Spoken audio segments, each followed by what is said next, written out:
Welcome to the Dr. Carolyn Coker-Ross Show, awakening your full potential and expanding your understanding of how to live fully and joyfully by making conscious choices that promote and maintain vitality in all areas of your life. Now here's your host, Dr. Carolyn Coker-Ross. Please be sure to listen to this episode in an environment that is safe. Do not listen to this recording while driving a car or operating any kind of machinery. Welcome to the Dr. Carolyn Coker-Ross Show. I'm here with Kristin Kirkpatrick, and we're going to be talking about food and mood today. Kristin is a dietitian and consultant at the Cleveland Clinic in Cleveland, Ohio. She's also a best-selling author, an experienced presenter, and an award-winning dietitian. She's been on multiple local and national TV shows, including The Today Show and The Dr. Oz Show. And she's contributed to several national newspapers and magazines, such as the New York Times and Oprah. Kristin also has a book, which she wrote in January of 2017, and that book is titled Skinny Liver, a Proven Program to Prevent and Reverse the New Silent Epidemic, Fatty Liver Disease. Welcome to the show, Kristin. Thank you, Carolyn. It's a pleasure and an honor to be here. Yeah. So you wrote a book about fatty liver, but I think today we're going to be talking more about the connection between food and mood. Yep. And how the gut is involved in all of that. Yep. So tell me a little bit about what kinds of things you've learned about this connection. Sure. Well, Carolyn, as you probably know, I am a senior fellow for the Meadows out in Arizona, and it's probably one of the proudest roles that I've ever had in my career as a dietitian. And the reason for that is because the connection with mental health and diets has been really under the rug. We know there's a clear connection, obviously, with the liver. I wrote a book about it, but with your brain health and cardiac and your weight, we hear about it every day, right? And so every article, you open the newspaper, you can't pass an article about something about a food related to your health. But rarely does it really delve into mental health. As we increase just thinking about mental health more for a variety of reasons in the past 12 months, I really think this is a conversation people are not only having, but want to know, okay, what can I do? I've had depression my entire life and I'm on medication, yes, but is there a dietary connection and things of that nature? So we have clear data. We have very good, strong scientific studies, both in animals and humans. And so I think it's time to really put mental health at the forefront, the way we have other health conditions related to nutrition. Awesome. So, Kristin, let's start by talking about vitamins and minerals and their connection to mental health. What have you learned about that? Yeah, so if we're going to look at vitamins and minerals, one of the big vitamins that's been associated with mental health is vitamin D. When we look at D deficiency throughout the United States, and clearly it's a problem, Carolyn, so I don't know where you are right now in the country, but a big chunk of people are not getting enough sun. I always live in the sun, so I'm good. And I live in Denver, so I'm good too. So that's amazing. I just moved from Denver. I had a practice in Denver for 12 years. Really? But even in my practice in Denver, when I tested people for vitamin D deficiency, Denver has more sunny days than California, where I live now. People are still deficient because they're not going outside as much. Not going outside, or they're wearing sunscreen, as they should, right? That blocks those UV rays. So we do have this deficiency for sure with vitamin D, and we have seen associations with D deficiency in both depression and anxiety.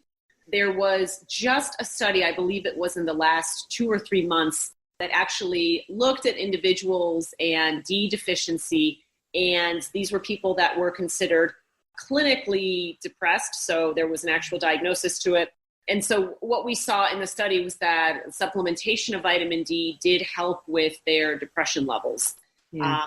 Obviously, supplement is the way to go. You would have to eat so much salmon to get the vitamin D that you need. And it's in a form that the body, I always say, like, that when we eat food, it comes into our body and we don't appreciate or understand all of the crazy stuff that happens behind the curtain.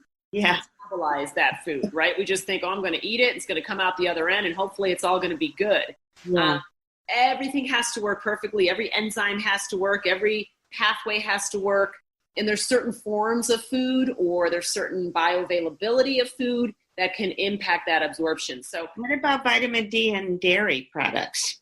Even in vitamin D and dairy products, you're not going to have a huge amount of absorption because of the fact that we just don't absorb food-sourced vitamin D very well. Not something we have. We don't have studies that really show that we were all wrong and we can all just go back to eating D-rich foods. The supplement is the key, but what I always tell my patients is go and get it tested. It's really important to know what your levels are because then you can be dosed correctly. And I have so many patients that will either take some huge mega dose and maybe their D levels are only moderately low, or they're not taking enough and their D levels are like 9. They're in the tank and they really need to be looking at more of a 50,000 international unit a week type of scenario. So are you recommending vitamin D3 or are you recommending? D3. That's the only one that I would recommend is D3. And then obviously trying to get a good quality vitamin. That's always a question that people have. What's a good quality vitamin? Where can I find good quality vitamins, etc.? So I think you always want to go D3. Most of them have D3 at this point. You're also going to get D supplementation if you are a woman, especially, and taking calcium, because vitamin D is needed for the absorption of calcium. So you have to kind of figure that in. Okay, I'm getting this D supplement, but then I'm also getting this much D in my calcium supplementation. Oh yeah, and I'm also getting this D in my multivitamin. So D is a fat-soluble vitamin. I always say from a mental health perspective that you should take your vitamin D and fish or a fish oil supplement together because fat-soluble vitamins need fat in order to absorb. It's not something we're going to take on an empty stomach or right before we go to bed. So you have to be a little bit strategic on the timing of when you take it. But I think knowing what your levels are before you kind of self-dose yourself is really important. So one of the other things is that I know that certain people are more prone to being vitamin D deficient, particularly African Americans or people of color who don't absorb vitamin D through the skin. So that's something that people need to know. If you are African American, even Hispanic, and other ethnic races that have brown skin, they're not going to be absorbing the vitamin D as well. Yeah, and that's a good point you've made, Carolyn, because I think that for me, I'm half Dominican. So what I always look at is, okay, from the Hispanic side of things, where are things that I'm going to be more prone to developing? We always have to look at it. We have to look at where we came from. What are our genetic risk what are our genetic risks? Because just as if there's no one diet that will fit everybody, there's no one supplement or one food that's going to meet every single person. That's the beauty of our world, is that we come from such diverse places, but it also makes us different, not in terms of how we look, but in terms of what we are more prone to develop over time. Yeah. So besides vitamin D, what are some of the other vitamins that you're recommending that your patients take? Yeah, omega-3 would be a great one. Now, you don't necessarily have to take omega-3 in a supplemental form. You definitely could have fatty fish. I always prefer, whenever possible, to have food over supplements because I think that's the way the body intended for things to occur. Yeah. So vitamin D is obviously an outlier because sun is going to be the best option there. But a supplement for omega-3 or fatty fish, I would say fatty fish maybe twice a week. Salmon, trout, you want to try and focus on wild sources, not farmed sources as much as possible. So that would be one option. If you're going to eat beef, then going with a grass-fed beef, that has a little bit more omega-3s as well. And it's because obviously the cows are eating grass. Grass is coming from the soil, right? So we always just as I had said, we don't think about what happens behind the curtains when we eat food. We also don't often think about the chain of what occurs in nutrients from animals, right? Yeah, and I understand that it's not just grass-fed, but it's also grass-finished. Grass-finished is a new big one. So grass-fed and finished, it gives you almost as many omega-3s as fatty fish. It gives you a lot. Depending on what study you're going to look at, it depends on what the comparison is. Is the fish farmed? Is it wild? Salmon are not born with omega-3. coursing through their veins. They are eating algae, and so algae is what causes them to build up that omega-3. I also think the sources, people often ask me about the sources. So there's DHA and EPA, and then there's ALA.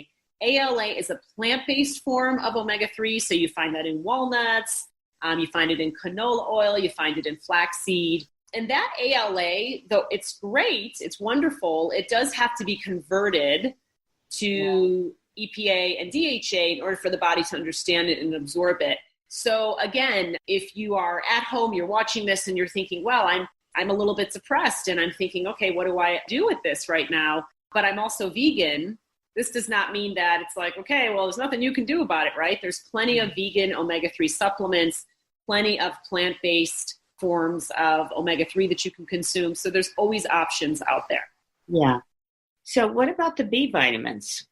B vitamins are another one. So one of the B vitamins that I always talk about is folate.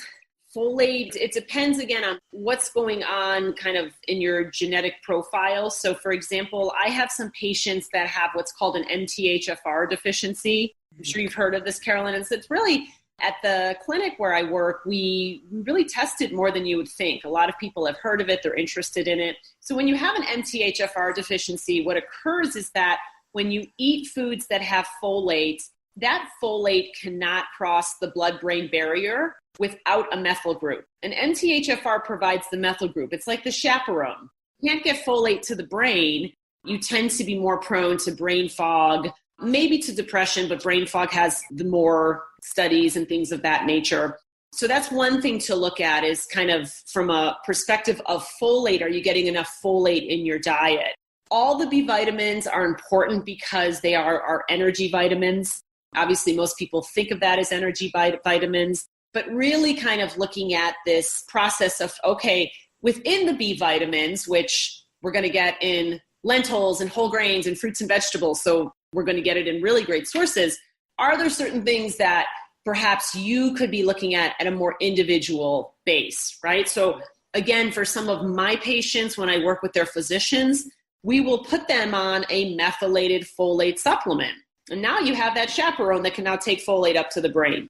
Awesome. Right? So little things that we are learning through science every single day are things that I think are going to help to improve that. And then B12. Yep, B12 as well. You know, a lot of people don't know that when you age, you lose stomach acid. And so when you lose stomach acid, you lose the ability to absorb B12 really efficiently. So if you have a piece of chicken, let's say, that chicken has B12 attached to the protein. So you consume that chicken and then stomach acid goes in, detaches that B12 from the protein, and then you absorb B12, right? Most likely in the small intestine. So when you get older and you lose that stomach acid, you just don't have that ability. So B12 is actually a very hard deficiency to develop, because if you are not vegan, you're going to get probably enough of it every single day. Meat, right? Not just meat, chicken, eggs, any animal product, anything that's an animal is going to carry B12 attached to that protein. And what are plant sources of B12? None. Okay. None. So no plant sources of B12. So that's why if you are a vegan, you absolutely need to take a B12 supplement. Okay. And we can test for B12 deficiency in the blood, which may or may not be as accurate as we'd want to see, for sure. Yeah, you can test that. And then a lot of people, again, like my patients will have the conversation. And then the next question is, well, what should I take? Right? I'm a vegan. What should I take? So for me, I typically will recommend a sublingual under the tongue B12 supplementation, because especially for my older population, once you lose that stomach acid, you can actually start the enzyme activity and the absorption of it with saliva. So getting as much absorbed under the tongue before it even needs to enter the stomach is always a good idea. Well, you mentioned the gut, and I know that's an important area of research regarding mood disorders. Yeah. So what can you tell us about gut health and mood? Yeah, gut, this is a huge area of research, really huge. There's been so many studies. And so if we look at it very high level, we can look at two different areas of gut health. We can look at what you need to take out of your diet, and then we can look at what you need to put in. It always seems to be too simplistic of an answer, but it happens to be the most accurate one. If you are eating plenty of color, a lot of times I talk to my patients about, like, instead of saying, hey, you need to eat more broccoli and more kale and more apples and this, I always encourage them to eat more color, because color in the plant world equates to more phytonutrients, more disease prevention, more anti-inflammatory benefits, etc. So from that perspective, if we look at some of the studies, diet may be one of the best predictors of gut health. There's other predictors, the method of which you were born and how your mother ate and whether you were breastfed. Back when I lived in Cleveland, we had goats, and I would let my kids walk around amongst the goats, and I'd have these moms be just disgusted because my kids were walking around the goats like, oh my God, these are filthy animals. And I had a pig. And I said, yeah, but you know what? These guys are going to they're building up their immunity like you would not believe. So even looking at when you were young, if your parents were just uber clean and we're constantly putting hand sanitizers on our kids, things like that, that might not be the best thing for our gut health. So all of those factors aside, getting enough fiber, getting enough antioxidants, getting fruits and vegetables, etc., we know plays a huge role in gut microbiota. We know probiotics play a big role, although there's not a ton of studies on probiotics related to mental health and guts, but there are definitely a few. So probiotics and prebiotics. And then we know elimination of things. So really, we just talked about red meats, but really taking out huge amounts of red meat, taking out processed meat, taking out sugar, taking out white refined grains, things like that we know also help with flourishing gut microbiota. So it really is a complete turnaround. So I always tell people, like, just like a multivitamin is not an insurance policy, you can't eat fast food every day, go home and pop a probiotic and think you're fine, right? We have to look at all aspects of our diet and everything that we're doing in terms of, okay, how can I make my gut as healthy as possible? Because as we are learning, the gut is the second brain, and it plays such a predicting role in whether or not we will develop certain mental health conditions, whether or not we will develop certain health conditions, obesity, etc. Yeah. So I know there aren't a lot of human studies on the gut and mood, but there are some animal studies, right? There are, yeah. And there are some human studies on gut and mood, just not always related to probiotics. So there's like diet related. If someone isn't sure whether they have a good microbiome, how do they know? What do you tell them? How can they tell if they have a good microbiome? Well, sometimes it's hard to tell, right?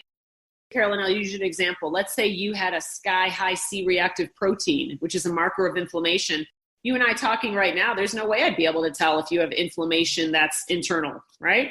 But there are some things that, like if your gut isn't functioning right, like if you're absolutely constipated or you have irritable bowel. Yeah, irritable bowel, leaky guts. Those are all things that we know could be related. A lot of gas or bloating. Any of those may be signs of your microbiome is not as healthy as it could be. Yeah, sure. Yeah. Absolutely. Gut issues can definitely be part of that. And as you know, we're talking about mental health. Gut issues can also be a sign of mental health that is not being treated, right? Yeah, right. So that could be another thing. A lot of times I'll have my patients come to me. We've done every test. We've looked at everything. They're still having these gut issues, a lot of IBS, and they actually do better with our mental health counselors than they do with me, because ultimately the change had to be in the brain and not the diet. Yes, exactly. Are there other factors that are nutritional that affect mood that we haven't talked about? I think, obviously we could always touch on alcohol and looking at alcohol consumption. Now, I'm not talking about excess alcohol, but looking at, I always think, again, if we look kind of more high level, I'm a mom, so I'm biased to looking at other moms that I'm around. And we have this really bad saying, in my opinion, and it's like mommy's little secret, where all these moms are going home after they pick up the kids and having 2 or 3 glasses of wine at 5 o'clock because they're just stressed and they need to de-stress, and I don't know how to do it. And I see that in some of the moms that I hang out with sometimes. So that is a huge, even though alcohol is a sedative, it is a huge sleep disruptor. And we know that there are things that can happen with the gut as well with a lack of sleep. So I think just looking at the connection of food and sleep, which again, we don't look at a lot of times, that would be another big one. So you're going to bed, you're passing out, but then 2 a.m. or 3 a.m. you wake up and you're not going back to bed. So looking at cleaning up the diet, oftentimes cleaning up the diet means, okay, let's look at how are you consuming alcohol, or what are you drinking throughout the day? We always think diet, we think food, we don't think of what are we drinking, right? So what are you drinking throughout the day? Are you drinking sports drinks? What are you drinking? You know, one of the best drinks you can have is coffee, for example, and there's a myth that coffee's awful for you. So just really kind of looking. Coffee thing kind of goes back and forth. One week it's good for you and the next week it's bad for you. So I don't know where it is right now, but it's good. Yeah. Coffee, you know, and you can get, I mean, you can do this with any food, but you can get really nitty gritty with coffee. You can look at, okay, I just want to have organic options of coffee and I want fair trade. And you can look at all those things. But I think really what it truly boils down to is getting more fruits and vegetables, more fiber, right? A lot of times I won't say more whole grains because it scares a lot of my patients, especially ones that want to stay low carb. So looking at that low carb options, you can still eat low carb and have high fiber vegetables, for example. So things like that, things that have a lot of fiber, that always makes a big difference, I think. Okay. So if people are just starting out and say they have been diagnosed with depression or anxiety, where do you recommend that they get started? Like, what's the first thing that they can do? Because we talked about a lot of things and could seem overwhelming for people to. Yeah, I mean, my experience always tied back to the Meadows, just because I've seen thousands and thousands of people be helped there, and I know the process that what they do works.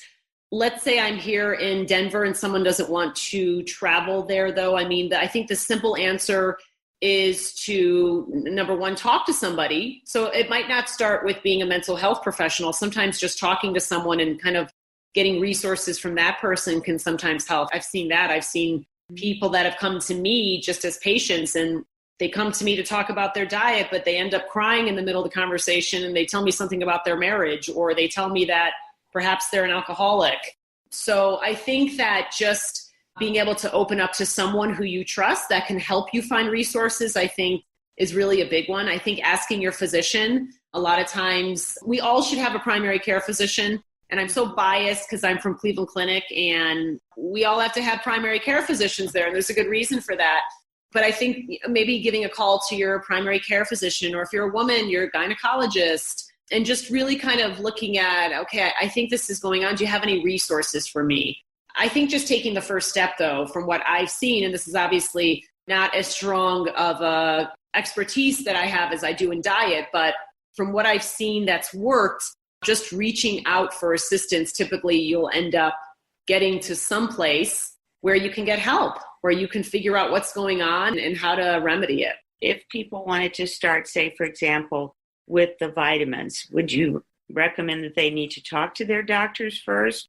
Yeah, I would. I mean, when you look at diets and you look at vitamins and minerals and supplements and things like that, what we do know is very clear is that if you're looking at a mental health condition, treatment with a mental health expert is going to be your primary goal, right? That has to be what you're doing. And then your dietary measures will be in conjunction with that. One of the foods we didn't talk about, for example, is chocolate. And so there's been several studies looking at dark chocolate and how dark chocolate reduces subjective stress.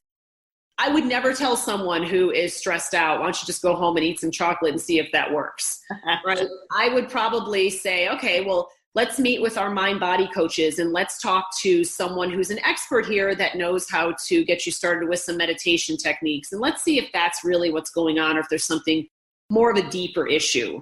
So diet is always going to be in conjunction with whatever your psychologist or psychiatrist or therapist, whoever you're seeing, whatever modality of treatment they have you through. Diet is not going to reverse depression, but it will definitely help if you are getting treatment for clinical depression. So sometimes when people are depressed, they turn to comfort foods to self-medicate. And I know you have this book, the Fatty Liver book, and I'm wondering what your views are on sugar and mood and how those two tie together. Yeah, well, we know that sugar causes problems from all ends. So whether it's mental health or reduces or increases your risk rather for heart disease or things of that nature, or gut microbiota, if you think there's something bad that can happen in your body and sugar might play a role, sugar probably plays a role, right? Now, we can have a little bit of sugar and be okay, but it's really, in the studies that we look at, it's really looking at excess sugar and how that factors into it as well. So I do think there's always debate around this. So Carolyn, just as you said, there's always debate about coffee. There's always debate as to whether sugar is an addictive substance. Yes. But I do think that we have plenty of scientific data. Some of it is just in animals, but scientific data looking at how sugar is very hard to come off of. And so when you look at that quality of any kind of food, and alcohol is a great example of that, obviously, that is something that is addictive, right? So I could probably stop eating black beans today and not have any real effect. But when people come off of sugar, they have a very large effect and they want to go back to it. The cravings are still there. So I think sugar is a really big problem. We are kidding ourselves as Americans if we feel that we have solved it because we have all these great low sugar options now. Sugar tastes great. And sugar makes you feel great temporarily because it increases your blood sugar and it increases feel-good hormones. So serotonin, dopamine, norepinephrine. There is a neurotransmitter impact that we know is associated with certain foods, but it's a brief moment in how we're feeling. And so it's not going to help us long-term. But I also appreciate for anyone that walks into my office or does a counseling session with me, how very difficult it is to get it out of your diet. Yeah, because it's almost in everything. It's almost in everything. I think that's one of the reasons why people have really embraced and are just obsessed with the ketogenic diet right now, because there's no sugar you can have. I mean, you got about 4% of your calories are coming from carbohydrate. So when that's the case, there's just no sugar whatsoever. So the sugar's a tough one, but the longer you can go without it, the easier it is to not have it. And eventually you just don't really think about it anymore, and maybe you're not craving it anymore. There's also some studies looking at cravings and fasting. So fasting is also incredibly popular right now. And so when we look at some of the different forms of fasting that people can do, we know, or I could tell you anecdotally from some of my patients, they've gone on fasting regimens and just kind of eliminating sugar during the days that they're fasting. They get out of that fasting state and they're just like, I thought I would go and grab a candy bar, but I'm just not interested, right? So I think that does work for some people. I come from an eating disorder background, so any kind of food restriction is a problem because it sets people up for overeating or binging. Sure. And some of the studies show that when we demonize food, and that's what I worry about when we talk about sugar, when we demonize certain foods, it just makes it more attractive to people because they think, I can't have it, but I really want it. It sets up that dynamic.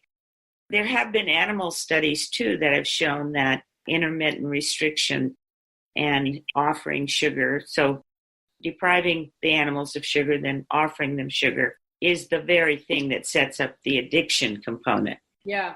That if they have free access, they're not as likely to get addicted as if they go back and forth.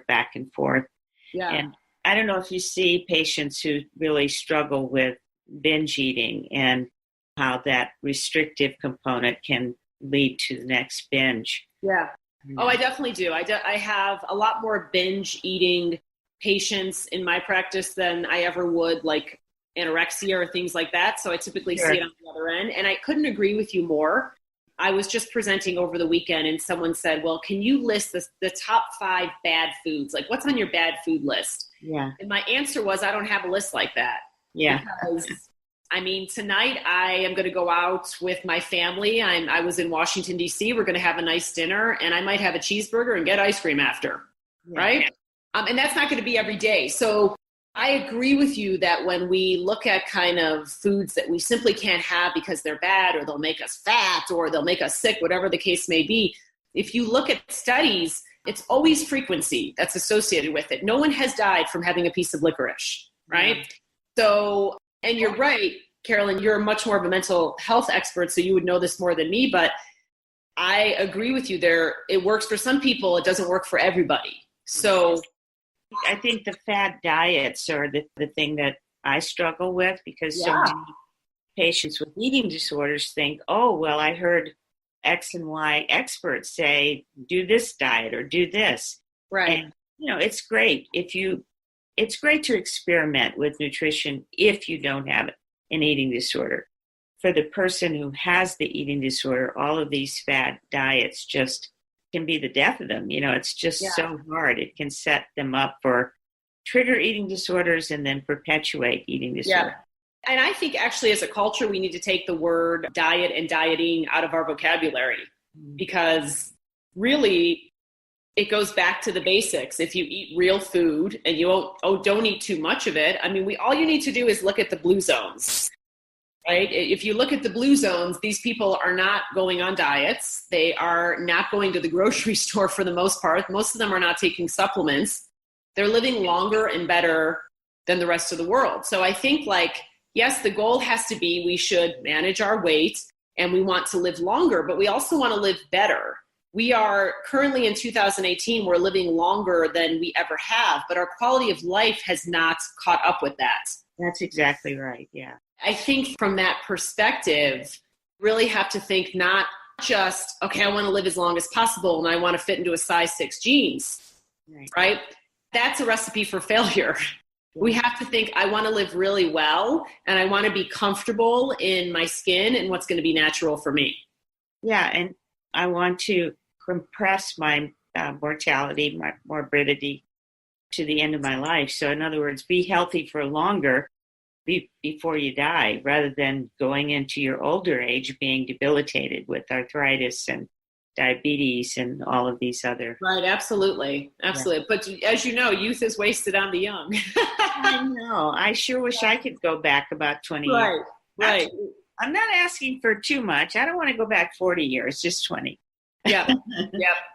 So do you have any last minute words of advice for anyone who's interested in this topic, food and mood, any resources or how they can I would say, if you're someone that is watching and you are suffering from any kind of mental health, anything, so whether that's anxiety or depression or it's something worse, I would just kind of reiterate the appreciation you have to have for a healthy diet that has a really high nutrient density. But to your point, Carolyn, and it's a great point, to also know that on a Friday night you can go and have ice cream and a cheeseburger, right? So just to kind of look at things in moderation. I think when we look at restriction and we look at good versus bad, and we look at what's the latest fad, all the points that we talked about today, those are all things that haven't worked. We don't stay on those things, which is why we continue to be a sick and obese nation. So really, it's really about going back to the basics. It's about eating real food and trying to really, we didn't talk about this aspect as much, but trying to really assess your hunger, right? So if we think of our diet as a fueling mechanism, because that's what it is, we would never sit there and pump up the gas in our car and once we hear that click, be like, I think I'm going to put a little bit more in, right? We'd never do that. But we do it all the time when we eat. So really trying to eat slower, chew more, be more mindful when you eat. Don't read the paper. Don't be looking at your phone or the TV. Be mindful when you are eating, slow it down, and stop eating when you no longer feel hunger. Don't stop eating when you're full. And that's a really hard thing to do. But once we've gotten to fullness, we have completely overfueled. And so that's one way to think about it as well. Yeah. Well, I just want to thank you for, again, being on the show. Thank you. If anyone wants to reach you or find your book, how do they do that? They can go to my website, which is KristenKirkpatrick.com. Okay. Thank you again. Thank you, Carolyn. All right. You have been listening to the Dr. Carolyn Coker-Ross Show. Please visit CarolynRossMD.com. That's CarolynRossMD.com to access podcasts, show archives, and more about Dr. Ross and her services.